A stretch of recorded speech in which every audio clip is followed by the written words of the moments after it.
வணக்கம்.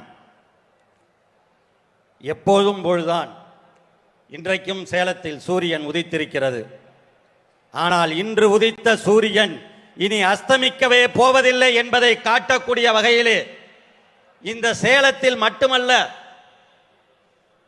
மேற்கு மாவட்டங்கள் முழுவதும், தமிழ்நாடு முழுவதுமே இனி உதய சூரியன் தான் நிரந்தரமாக இருக்க போகிறது என்பதை நம்முடைய இளந்தலைவர் கூட்டியிருக்கின்ற இந்த இளைஞரணியுடைய 2வது மாநில மாநாடு பறைசாற்றி கொண்டிருக்கிறது. ஒரு மிக முக்கியமான கட்டத்திலே போர்க்களத்திற்கு வீரர்களை தயார் செய்வது போல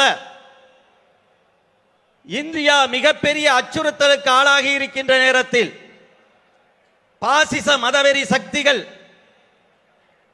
பெரும்பான்மை இந்து மக்கள் உட்பட அனைத்து மத மக்களையும் அச்சுறுத்தி கொண்டிருக்கின்ற நேரத்தில் அதற்கான போர்க்கள வீரர்களை தயார் செய்கின்ற ஒரு பாசறை அரங்கமாக நடந்து கொண்டிருக்கிறது இந்த இளைஞரணியின் மாநில மாநாடு. இந்த மாநாட்டில் ஒவ்வொரு தலைப்பிலும் பேசப்படுகிற பேச்சுகள் அனைத்துமே திராவிட இயக்கத்தின் கொள்கை கருவூலங்கள். அந்த வகையிலே ஒவ்வொரு பேச்சாளரும் சொல்கின்ற கருத்துக்களை நீங்கள் மனதிலே பதிய செய்து கொள்கின்ற இந்த நேரத்தில் இப்படிப்பட்ட ஒரு வாய்ப்பை வழங்கிய கழகத்துடைய தலைவர் அவர்களுக்கும், பொதுச் செயலாளர் அவர்களுக்கும், பொருளாளர், முதன்மை செயலாளர், ஏனென்றால் முதன்மை செயலாளர் இல்லை என்றால் இப்படிப்பட்ட ஒரு மாநாடை வேறு எங்கும் பார்க்க முடியாது. திருச்சியில மட்டும்தான் நடத்துவாருன்னு நினைச்சேன். என்னை எங்க கொண்டு போய் விட்டாலும் அங்கே இப்படியான ஒரு மகத்தான மாநாட்டை நடத்தி காட்டுவேன் என்று அவர் இன்றைக்கு நிரூபித்து காட்டியிருக்கிறார். கழகத்தின் துணை பொதுச் செயலாளர்கள் இருக்கிறார்கள். எனவே எல்லோரையும் பெயர் சொல்லி அழைப்பதோ விழிப்பதோ இந்த நேரத்தில் பொருத்தமாக இருக்காது என்பதால் திராவிட முன்னேற்ற கழகத்தின் நிர்வாகிகளுக்கும் கழக உடன்பிறப்புகளுக்கும் என் முதற்கண் வணக்கத்தை தெரிவித்துக் கொள்கிறேன். திராவிட இயக்கமும் பத்திரிகைகளும் என்ற தலைப்பிலே நான் பேசுவதற்கான தலைப்பு வழங்கப்பட்டிருக்கிறது. மற்றவர்களுடைய தலைப்புக்கும் இந்த தலைப்புக்கும் ஒரு சின்ன வேறுபாடு உண்டு.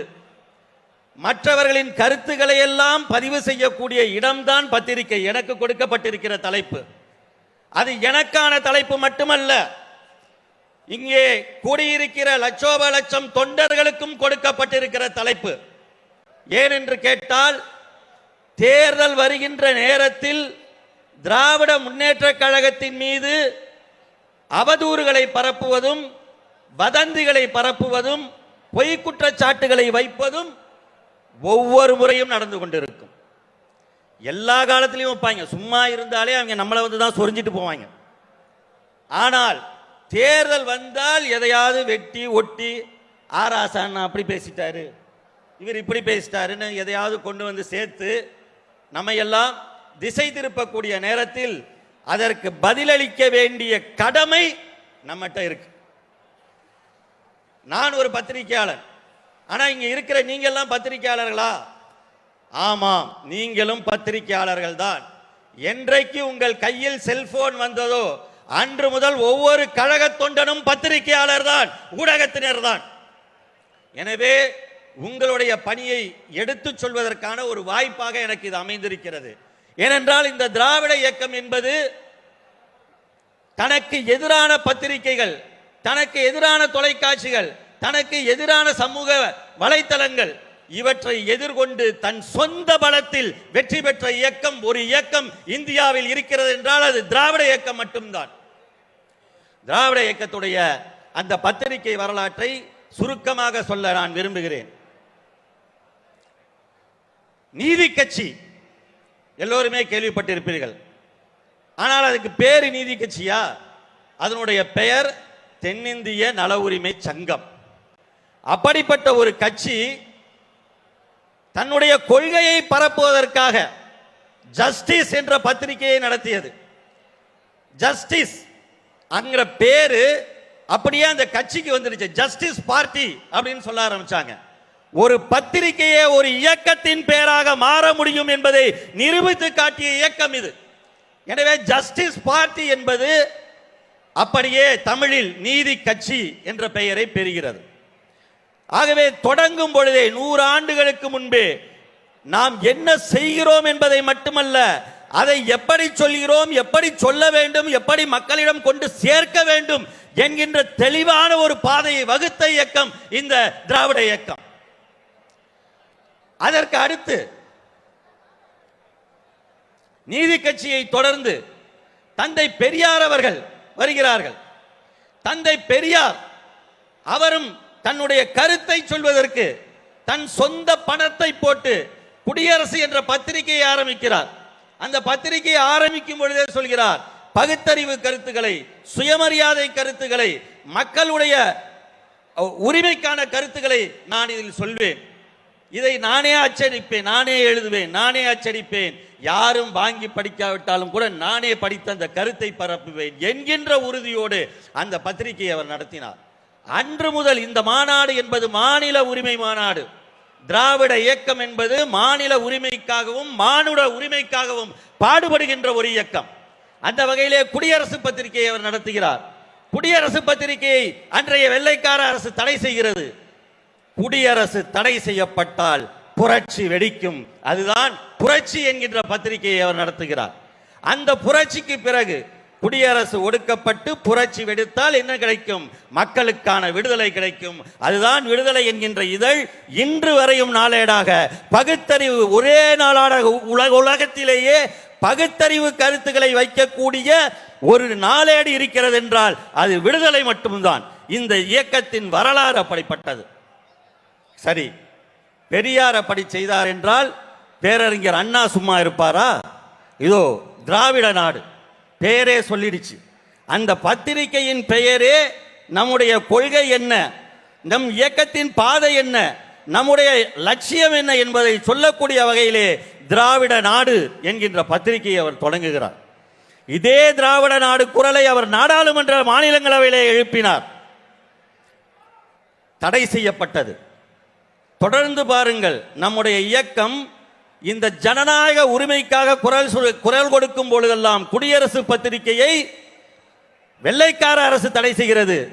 திராவிட நாடு என்ற கோரிக்கையை இந்திய விடுதலைக்கு பிறகு அமைந்த பிரதமர் நேரு தலைமையிலான அரசு தடை செய்கிறது. திராவிட நாடு என்கின்ற பத்திரிகையின் பெயர் காஞ்சி என்று மாறுகிறது. அது மட்டுமல்ல, தமிழில் சொன்னால் மட்டும் போதாது, நம்முடைய கருத்துக்களை ஆங்கிலத்திலும் சொல்ல வேண்டும் என்று ஹோம்லேண்ட் என்ற பத்திரிகையும் பேரறிஞர் அண்ணா அவர்கள் நடத்துகிறார். அண்ணா மட்டுமா, திராவிட இயக்கத்தின் மற்ற தலைவர்களும் தங்களுடைய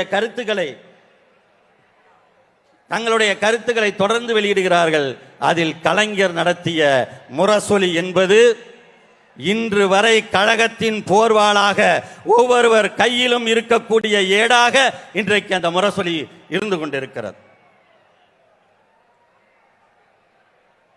அந்த முரசொலி ஏட்டை போலவே திராவிட இயக்கத்தினுடைய ஒவ்வொரு தலைவர்களும், அதாவது நம்முடைய நாவலர் அவர்கள் நாவலர் நெடுஞ்செழியன் மன்றம் பத்திரிகையை நடத்துகிறார். மணவை திருமலைசாமி நகரதூதன் என்ற பத்திரிகையை நடத்துகிறார். சிபி சிற்றரசு போர்வாள் என்ற பத்திரிகையை நடத்துகிறார். இனமான பேராசிரியர் அவர் புதுவாழ்வு என்ற பத்திரிகையை நடத்துகிறார்.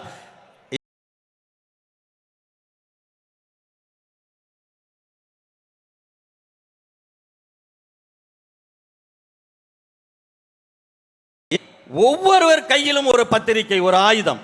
இதைத்தான் இன்றைக்கு நாம் எப்படி சமூக வலைத்தளத்தில் ஃபேஸ்புக்லையும் ட்விட்டர்லையும் இன்ஸ்டாகிராம்லையும் யூடியூப்லையும் சோசியல் மீடியாவிலையும் அதுபோல நம்ம வாட்ஸ்அப்லையும் நம்ம பயன்படுத்துகிறோமோ, அன்றைக்கு தங்கள் சொந்த காசை போட்டு, நீங்க இன்னைக்கு டேட்டாக்கு காசு போடுற மாதிரி அன்னைக்கு அவங்க பத்திரிகை அச்சடிக்கிறதுக்கு காசு போட்டு நம்முடைய இயக்கத்தினர் ஒவ்வொருவரும் அந்த பத்திரிகையை நடத்தினார்கள். இதனைத் தொடர்ந்து நம்முடைய கழகத் தலைவர், இன்றைய கழகத் தலைவர் அவர்கள் இளைஞர் அணியை நடத்திய பொழுது இளைய சூரியன் என்கின்ற அந்த ஏட்டை அவர் தொடர்ந்து நடத்தினார். அதுவும் எப்படிப்பட்ட நேரம், திராவிட முன்னேற்ற கழகத்திற்கு சட்டமன்றத்தில் ஒரே ஒரு உறுப்பினர் இருந்த காலம். நம்முடைய குரல் சட்டமன்றத்தில் இல்லை, மக்கள் மன்றத்தில் ஒலிக்க வேண்டும் என்பதற்காக கழகத் தலைவர்கள் முன்னெடுத்த இந்த இதழ்தான் இளைய சூரியன். இதைத் தொடர்ந்து இதே வழியில் இன்றைய நம் இளம் தலைவர் அவர்கள் முரசொலி பாசறை என்கின்ற அந்த பகுதியை உருவாக்கி அதை ஒவ்வொரு நாளும் கழகத்தின் கொள்கை முழக்கத்தை முன்வைத்து அத்தனை சிறப்பான கட்டுரைகள் வரலாற்று சுவடுகளை தந்து கொண்டே இருக்கிறார். வெறும் அது நாளோடு போய்விட கூடாது என்பதற்காக புத்தகமாகவும் அச்சிட்டு இன்றைக்கு முத்தமிழறிஞர் பதிப்பகம் என்ற பெயரிலே அந்த புத்தகங்களையும் இதோ இங்கே அமைக்கப்பட்டிருக்கின்ற அந்த புத்தக கண்காட்சியிலே அந்த புத்தகங்களையும் கொண்டு வந்து கழகத்தினருக்கு ஆயுதமாக கொடுத்து கொண்டிருக்கிறார். எதற்காக இதை சொல்கிறேன் என்றால், கழகத்தினுடைய ஒவ்வொரு வேலையும் எப்படி இருக்கும் அப்படின்னா, இந்த பத்திரிகை என்ன செய்யும் அப்படின்னா, ஏன் இதை சொல்கிறேன் என்றால், ஆட்சியாளர்கள் நமக்கு எதிராக இருக்கும், நமக்கு எதிரான ஆட்சி நடக்கும் பொழுது, அப்பொழுது நாம் எதிர்க்கட்சியாக இருக்கும் பொழுது அரசாங்கத்தின் அவலங்களை, அதன் பொய்முகத்தை, அதன் ஊழல்களை வெளிக்கொண்டு வருகின்ற வேலையை செய்வது இந்த பத்திரிகைகள் தான். அதுவும் நம்முடைய கழகத்துடைய பத்திரிகை, குறிப்பாக முரசொலி. அப்படித்தான் திருச்செந்தூர் கோவிலிலே நடைபெற்ற அந்த கொள்ளை, அதை தொடர்ந்து அந்த அதிகாரி மரணமடைந்த பொழுது அதற்காக அமைக்கப்பட்ட விசாரணை கமிஷன், எப்படி ஜெயலலிதா மரணத்திற்காக ஆறுமுகசாமி விசாரணை கமிஷன் அமைக்கப்பட்டதோ அதுபோல் திருச்செந்தூரிலே பால் கமிஷன் என்கின்ற ஒரு அந்த விசாரணை அமைக்கப்பட்டது. அந்த விசாரணை கமிஷன் அறிக்கையை ஆட்சியாளர்கள் வெளிக்கொண்டு வராத நிலையில், அதை மறைக்க முயற்சித்த நிலையில் கழக தலைவர் அவர்கள் இதை கொண்டு வந்தார்கள். இன்னொரு மிக முக்கியமான கருத்தை நான் சொல்ல விரும்புகிறேன். இதோ பாருங்கள், 1991 ஆண்டு ராஜீவ் காந்தி அவர்கள் படுகொலை செய்யப்படுகிறார். அந்த படுகொலை பழி திமுகவின் மீது விழுகிறது. அப்படி விழுந்த பொழுது திமுகவினருடைய வீடுகள் எல்லாம் தாக்கப்பட்டன. கழகத்தினர் அப்பொழுது தேர்தல் பிரச்சாரத்திற்காக வைத்திருந்த கொடிகள், பேனர்கள், கட் அவுட்டுகள் எல்லாம் எரிக்கப்படுகின்றன. திமுகவிலே தாக்கப்பட்டவர்கள் எல்லாம் இங்கே இருக்கிறார்கள். இதே மேடையிலே இன்றைக்கு அந்த தழும்புகளோடு இருக்கிறார்கள், எதிரில் இருக்கிறார்கள். அப்படி ஒரு கொலைப்பழி விழுந்த நேரத்திலே காவல்துறை, அன்றைக்கு இருந்தது கவர்னர் ஆட்சி, எப்பொழுதெல்லாம் கவர்னர்கள் கையில் அதிகாரம் போகிறதோ அப்பொழுது நாடு எப்படி நாசமடையும் என்பதற்கு இது ஒரு உதாரணம். இதோ இங்கு ஒரு படம் வெளியிடப்பட்டிருக்கிறது. இதுதான் முதலில் வெளியிடப்பட்ட படம். என்ன படம் என்றால், அந்த மனித வெடிகுண்டாக இருந்த தனு நடுவில் இருப்பார், ரெண்டு பக்கமும் 2 பேர் பெண்கள் நிற்பாங்க. இதுக்கப்புறம் தான் ராஜீவ் காந்தி வரார். இந்த படத்தை ராஜீவ் காந்தி வருவதற்கு முன்பு காத்திருந்த படம் என்று வெளியிடுகிறது பத்திரிகை. போலீஸ்காரர்கள் கொடுக்கிறார்கள், கவர்னர் கொடுக்கிறார், கவர்னர் ஆட்சி கொடுக்கிறது. அப்படி இருந்த நிலையில் முரசொலி ஒரு பத்திரிகை மட்டும்தான் ஒரு உண்மையை சொல்கிறது. போலீஸ் கொடுத்திருக்கிற படத்தில், கவர்னர் ஆட்சி கொடுத்திருக்கிற படத்தில் முழுமையான படம் இல்லை. அங்கே பக்கத்திலே ஒரு ஆண் நின்று கொண்டிருக்கிறார். யார் அந்த ஆண் என்று கேட்டு ஒரு கோட்டு ஓவியத்தை வரைகிறது. இந்த கேள்வியை எழுப்பியவர்கள் கலைஞரும் அவருடைய மனசாட்சியான முரசொலி மாறணும். எப்பொழுது நாம் படுதோல்வி அடைய செய்யப்பட்டிருக்கிறோம், ஒற்றை எம்எல்ஏவோடு இருக்கிறோம், கொலைப்பழியை சுமந்து கொண்டிருக்கிறோம், ஜெயின் கமிஷன் விசாரணை எதிர்கொண்டிருக்கிறோம், அந்த நேரத்தில் முரசொலி வெளியிடுகிறது, உங்களுடைய முகத்திரையை கிழிக்கிறோம் என்று சொல்லி யார் அந்த நபர் என்று கேட்கிறது. இந்த கேள்வி வந்த பிறகுதான் அடுத்து ஒரு படத்தை வெளியிடுகிறார்கள். இப்பொழுது பாருங்கள், பக்கத்திலே மேலே இருப்பது முதலில் வந்த படம், அடுத்து வந்திருப்பது முரசொலி வரைந்திருக்கிற கோட்டோவியம். அதன் பிறகுதான் ஒரு நபர் வருகிறார். அந்த படம், முழுமையான படம் வருகிறது. அந்த நபர் பேர் தான் ஒற்றைக்கண் சிவராசன். இந்த கொலையை செய்வதற்கு தூண்டுகோலாக தனு, ஒற்றைக்கண் சிவராசன் என்றெல்லாம், சுபா என்றெல்லாம் இருந்த அந்த கூட்டத்தை மறைத்து பழியை திமுக மீது போட்டு அது தன் ஆட்சியை இழந்து அவலத்துக்கு ஆளாகி 5 ஆண்டு காலம் நமக்கு ஒரு மிகப்பெரிய கொடூர தண்டனை கிடைக்கக்கூடிய நிலைமைக்கு வந்த பொழுது இந்த படத்தை முரசொலி வெளியிட்டது. அதன் பிறகுதான் ராஜீவ் காந்தி படுகொலையாளிகள் யார் யார் என்பது உண்மை வெளியில் வந்தது. அப்படி குற்றஞ்சாட்டப்பட்ட அந்த குற்றப்பத்திரிகையில் இருந்த 40க்கும் மேற்பட்டவர்களில் ஒருவர் கூட திமுகவினர் கிடையாது. ஆக எப்படிப்பட்ட பத்திரிகை, எப்படிப்பட்ட ஒரு நிலை நம் மீது வந்திருக்கிறது என்பதை உணர்ந்து இப்படித்தான் பொய்யையும் வதந்தியும் கொண்டு வருவார்கள். அதை முறியடிப்பதற்கு நம்முடைய இளந்தலைவர் அவர்கள் இந்த மாநில உரிமை மாநாட்டை எடுத்திருக்கிறார். இதில் சொல்லப்பட்ட தீர்மானங்களை, மாநில உரிமை காக்கும் தீர்மானத்தை, தொங்கு சதையான ஆளுநரை அகற்ற வேண்டும் என்கின்ற தீர்மானத்தை, அந்த பதவியை ரத்து செய்ய வேண்டும் என்ற தீர்மானத்தை, நீட்டு விலக்கை, இன்னும் என்னென்ன மாநில உரிமைகள் இருக்கிறதோ அத்தனையும் முன்னெடுக்கின்ற முன்கள வீரர்களாக, போர்க்கள வீரர்களாக சமூக வலைத்தளத்தை, வாட்ஸ்அப்பை, பேஸ்புக்கை, ட்விட்டரை, இன்ஸ்டாகிராமை, யூடியூபை கையில் எடுங்கள். வெற்றி நமதே, 40 நமதே, நாடும் நமதே.